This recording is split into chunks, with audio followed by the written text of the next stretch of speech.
Hello and welcome back to Kerbal Space Program. Today we are going to check out a little something, work with a space station I've been constructing. It's complete with a lander attached on the side and a fuel frigate, as well as 6 empty and open docking ports. Now, so what we are going to do is we're actually preparing for a launch to Duna, the Mars substitute for the game. And as you can see, there's this fuel tank. This one's empty. It really needs to be jettisoned, but I don't really have a good way of returning it to the planet once I do that. So that'll happen sometime. And we have a ship here that has been fully refueled with fuel from this fuel frigate that I launched. So anyway, what we are going to cover today is not actually anything related to going to Duna. This is actually going to be a rendezvous tutorial. So I have a pod that I need to attach. My ship needs to kind of have this in order to get to Duna. This is basically it's an extra fuel pod. I can leave it in orbit around Duna while I'm on the surface, and then come back to it, refuel my ship, and fly it back home. But the important thing this holds is this little, what looks like a TA-83 calculator. It is actually a protractor that will tell me the correct times to launch in order to be able to actually reach Duna. So, what I'm going to show you here is I'm going to tell you exactly how you'd go about getting to Duna. This is just a little bit of a side note. But if we zoom out here, you can see light. There we go. As you can see, when launching between planets, it's very similar to when launching between Earth to the Moon. You have to fire at the right time. So while this is in this orbit, we have to fire when we're approximately 30 degrees, I believe it's 30 degrees, behind Duna in order to catch up with it on the opposite side. And as you can see here, it's got kind of a delta, not a delta, it's got a theta, which is the angle we'll need to wait for. We need to wait for this to be 0 to be lined up for a launch. So anyway, that is what this entire pod is for. Let's slide that out of the way. And as usual, this is a typical launch profile.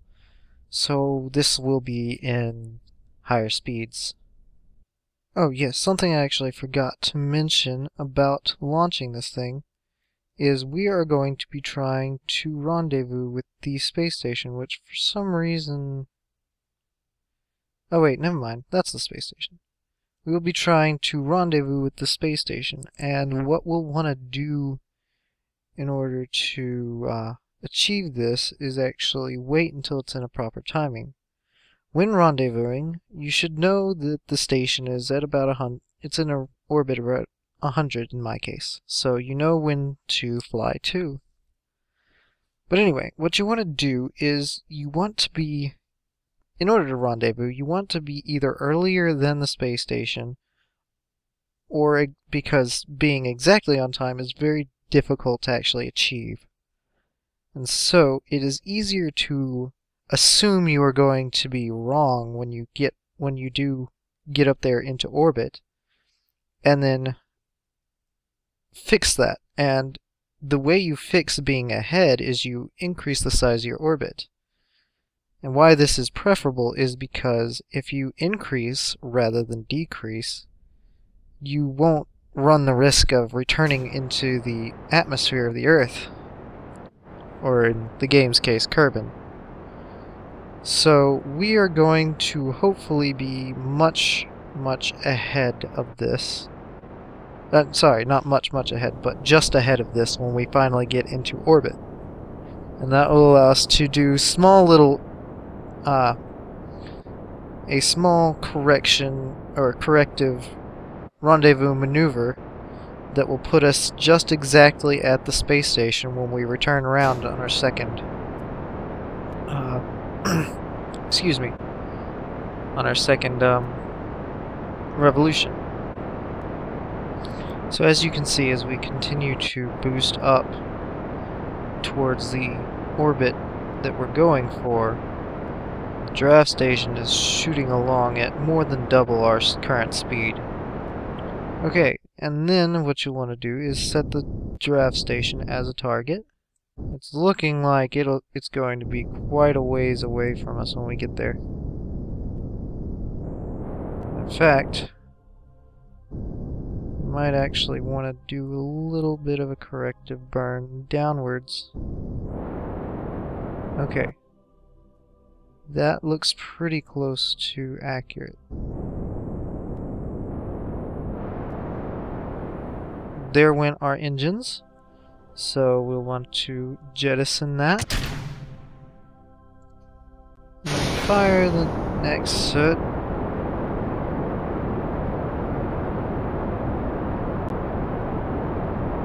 And continue circularizing.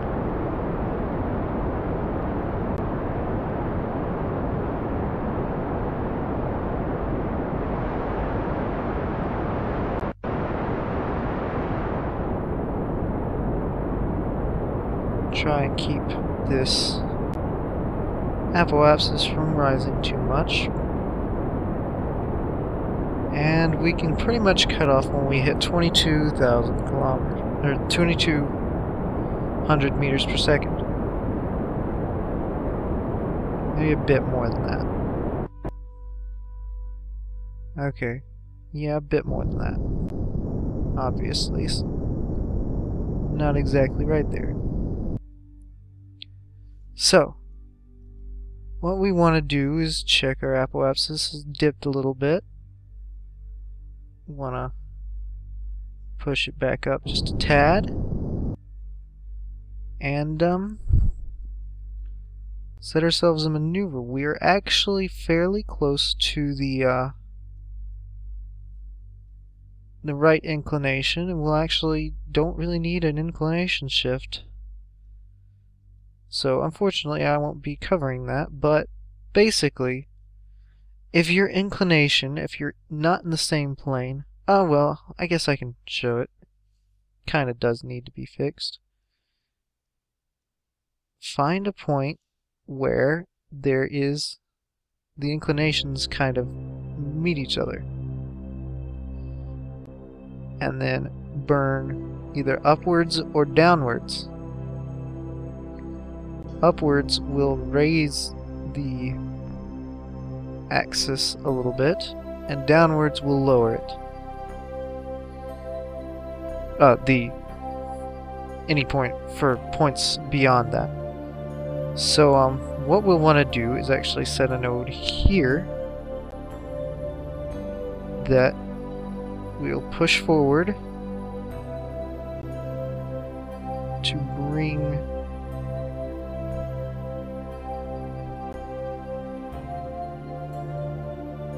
ourselves a nice intersection right there. Wait a second. Where'd it go?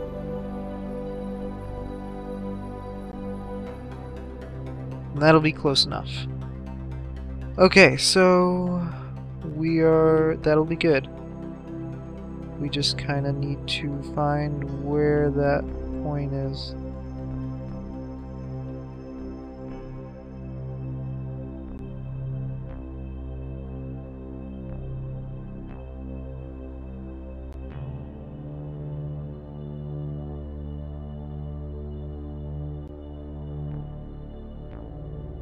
I'm not seeing our maneuver node. There it is.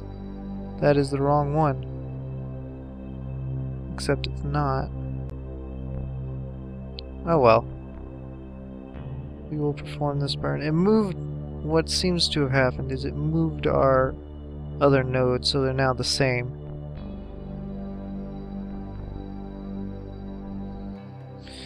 So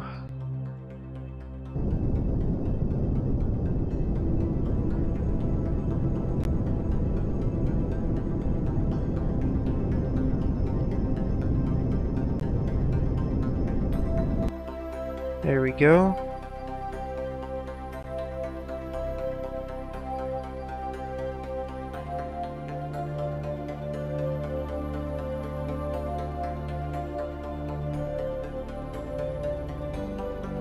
Okay, something's going weird.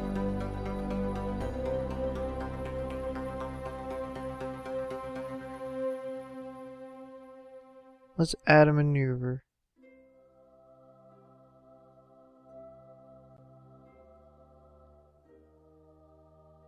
And that will put us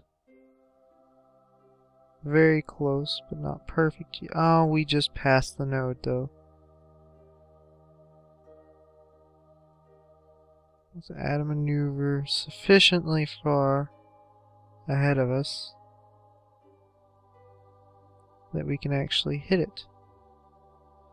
Okay.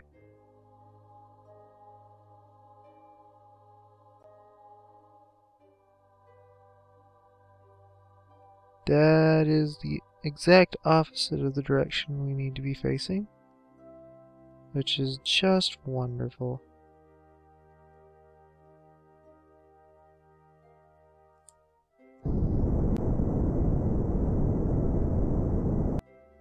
Yes, thank you for continuing on beyond it.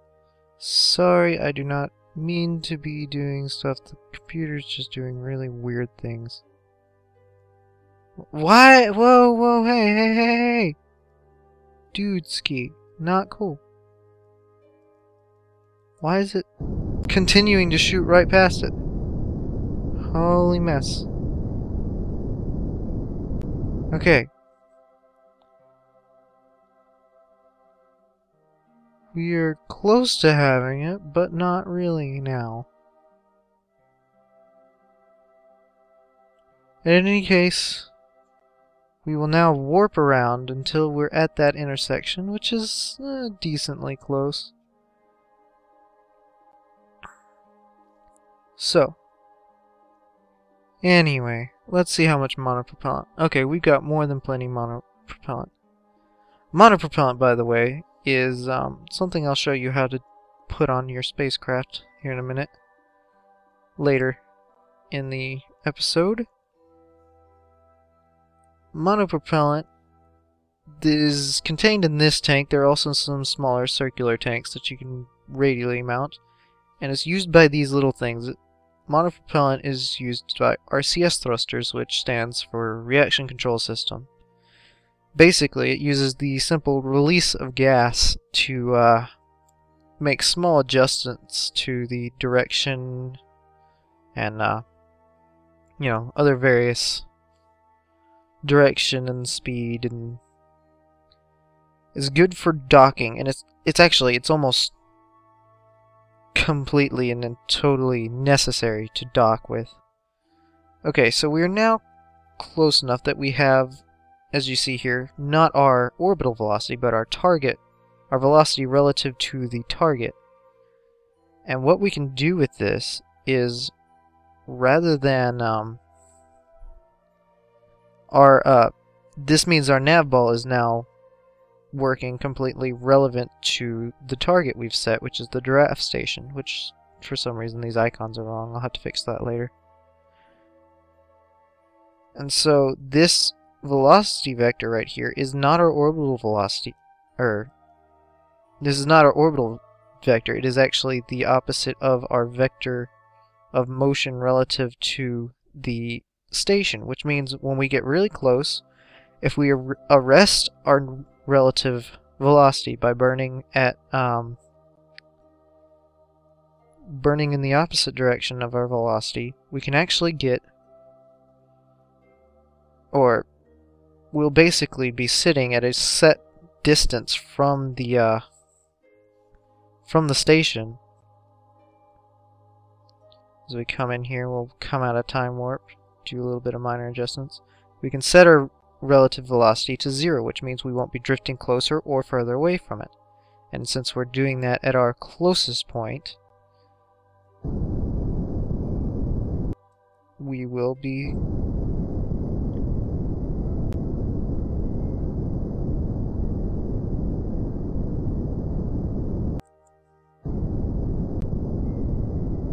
not getting closer or further away.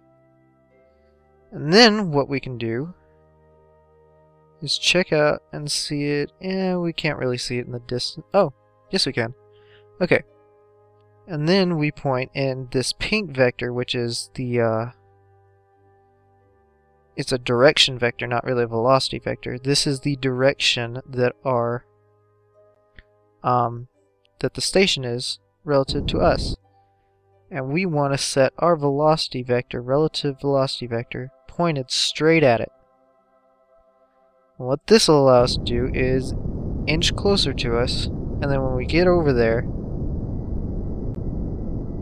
arrest our velocity again, and we'll be right beside it. Or at least should be. So, we want to time warp because we're kind of a ways. It's going to take a little bit before we get over there. And also, once again, watch this come up close on the map view. Also, while we're waiting, we're getting very close. We're going to want to be pointed, once again, exactly reverse.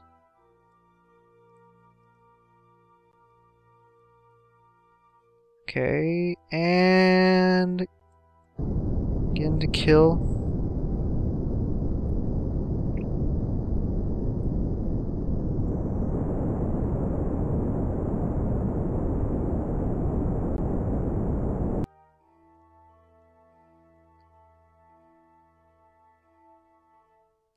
Okay. Alright, so now we're actually drifting slightly away from it. But we are within 400 meters. Within 500 meters, not within 400. But anyway, you repeat this process of using little bitty tiny bits of fuel to slightly get, very slightly closer.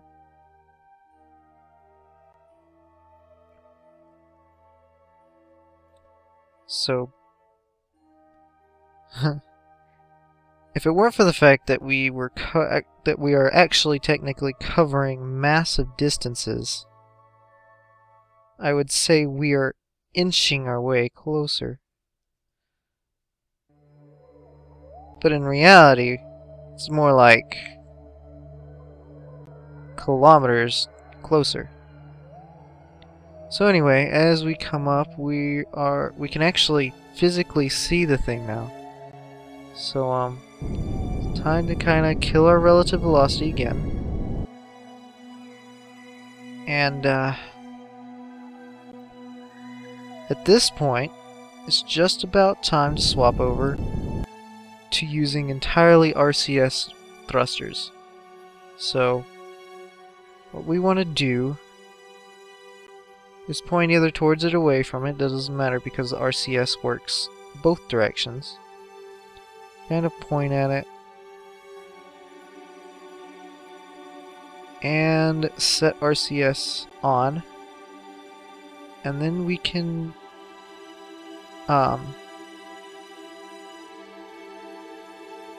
speed closer or further away from it with the RCS controls. I want to be very careful not to hit anything on the station.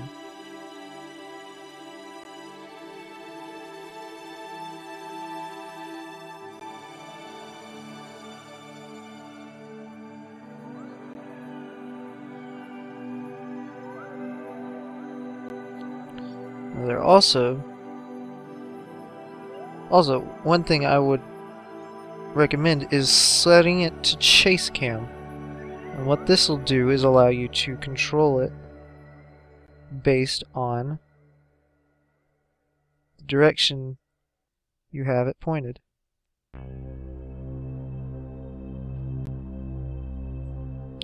So now I can translate and navigate based on the direction I seem to be facing. So we want to twist until we are aligned with one of these. Oh geez, we're going to want to not run into them. Okay, so now that we're safe, we'll want to open this docking shield and basically point yourself until it looks like you are properly aligned with the docking port on the ship you wish to dock with. And then it is a simple matter of properly translating your vessel until you line up.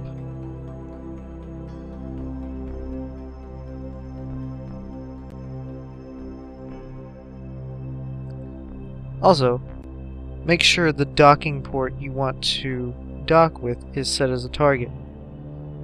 And what you'll see on this... Oh boy, oh boy, oh boy. You'll want to check from various angles, otherwise you might realize you're about to bounce into the side of the ship like I was about to there.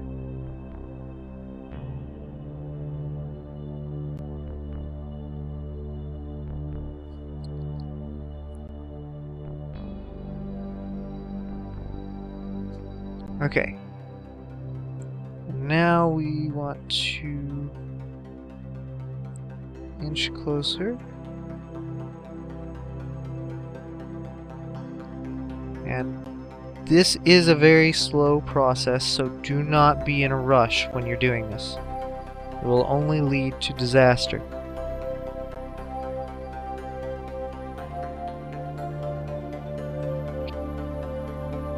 Okay.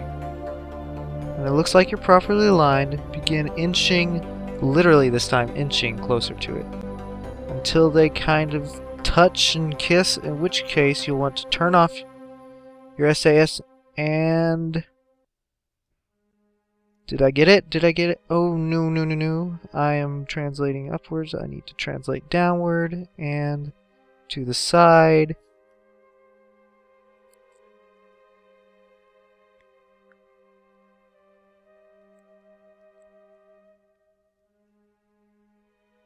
And the magnetic forces should take over when you get close enough. In which case, let the magnetic forces connect you to the other ship. And with that, we have properly docked to the space station.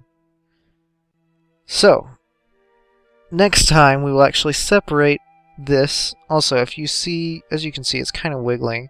The way to fix that is to go in and out of time warp. It'll kind of arrest all motion because the engine puts everything on rails. Basically means it stops calculating physics when it's doing time acceleration, and that allows you to get insane amounts of time acceleration because it doesn't have to calculate anything. So anyway, with that you have docked your ship. And one thing I would recommend, I was flying that with the probe body, which requires electric charge. So if that is what you are going to use, be sure to put on a ton of batteries. As you can see, there's all these green lights all around the space station because I've got tons of probes. I've flown a lot of these pieces with probe bodies, especially this oil tanker. I mean, fuel frigate. And as you can see, these are the RCS units that I was talking about. Now you want to be careful to deactivate any engines you are not currently using because you don't want to accidentally, you know, throttle up with one of these,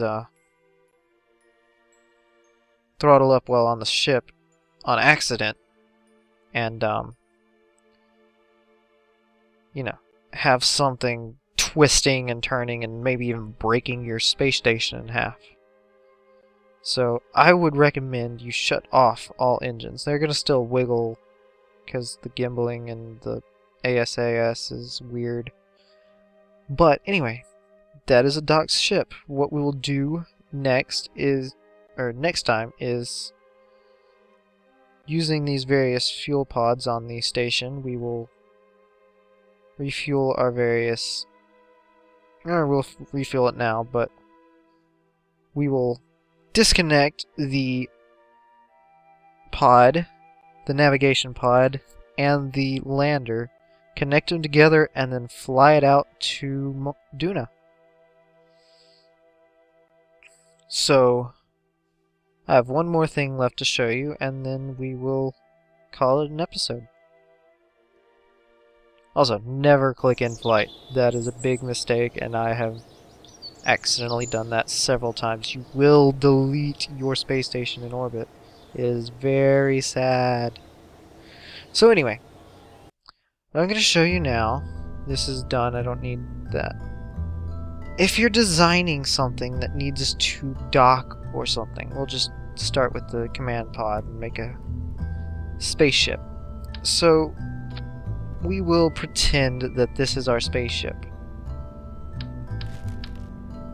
So, very simple, useless. This is not a spaceship I would ever use. However, it'll stand in.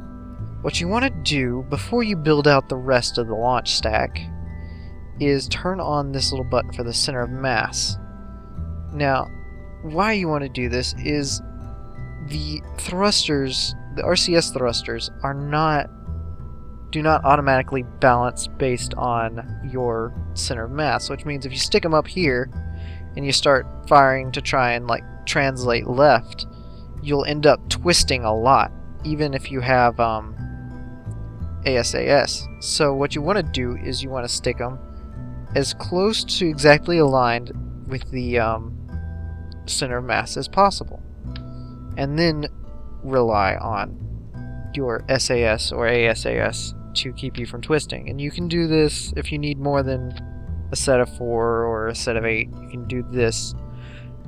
Just make sure you actually align them. And these little fuel pods are good for various things that, you know, aren't going to be doing a whole ton. If you don't plan on docking with this ship a lot, you can use these little pods, or you can use this big stack set of RCS fuel. This is the protractor. It's helpful. And then of course you need batteries from here if you want to do a probe body. What was the other? Oh yes. The other thing you'll need for docking is one of these docking ports.